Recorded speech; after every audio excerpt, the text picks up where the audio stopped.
February ngaqela ngahamba ngaya ekhaya mamfundisi bekase Nelspruit ngahamba ngaya eNelspruit bathi site nenhlabathi yasekhaya ebazalwane mamfundisi ngiyacabanga wangibona nami ngithwele isikhafuthini lesingaka se2 liter ye ice cream netimpahla konke lokho sengithi uNkulunkulu waseShalom ngicela ungincede uNkulunkulu waseShalom wanginceda ene bengiyothandazisa kakhulu likhaya lami ebantwana bami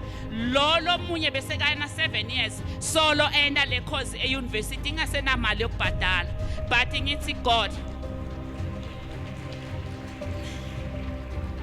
wangsita uNkulunkulu waseShalom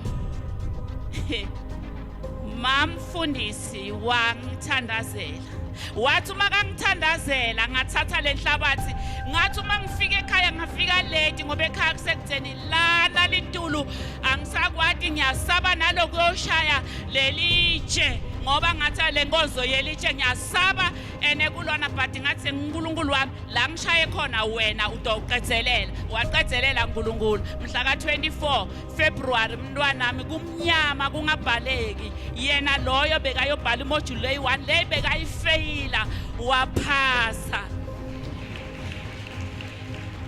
ngithi nyalo ngigijime ngitelana ngitombonga uNkulunkulu waseShalom nginele graduate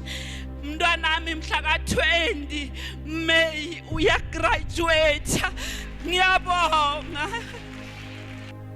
mina ngoDecember kumele ngabe senihamba phezulu kwami njengoba ngimile la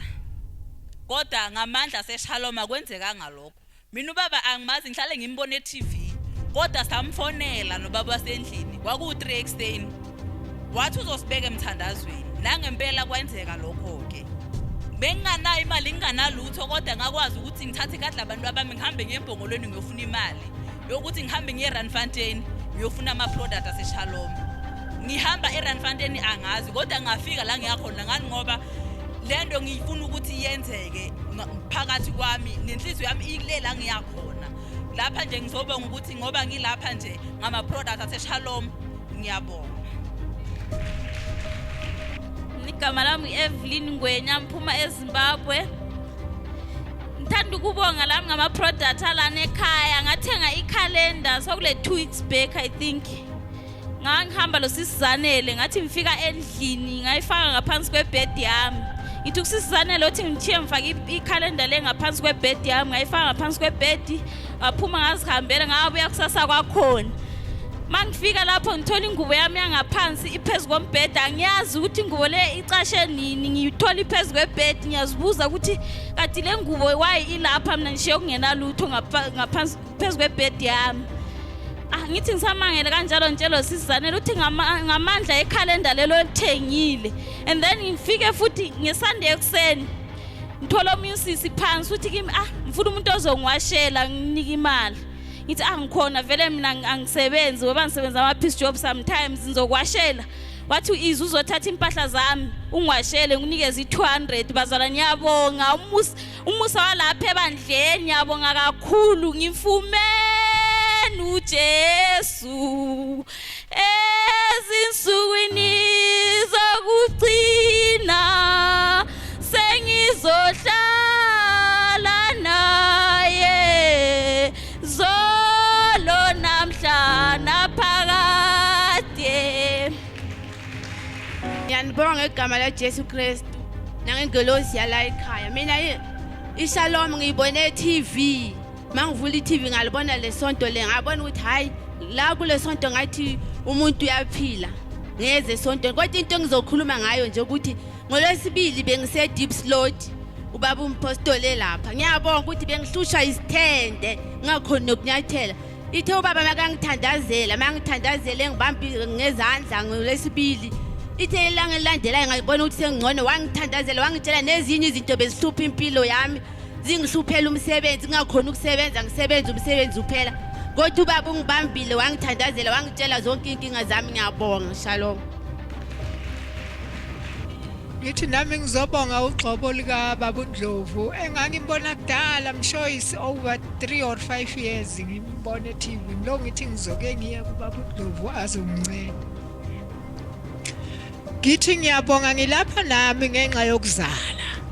siso singilethe kule ndawo esingiletha kule ndawo esingigijimisayo. Nginabantwana abafana bafundile abantwana bami ngabafundisa ngigijima ngiwasha amawashini elokishini ngoba ngizange ibe nayo mina inhlanhla yokusebenza.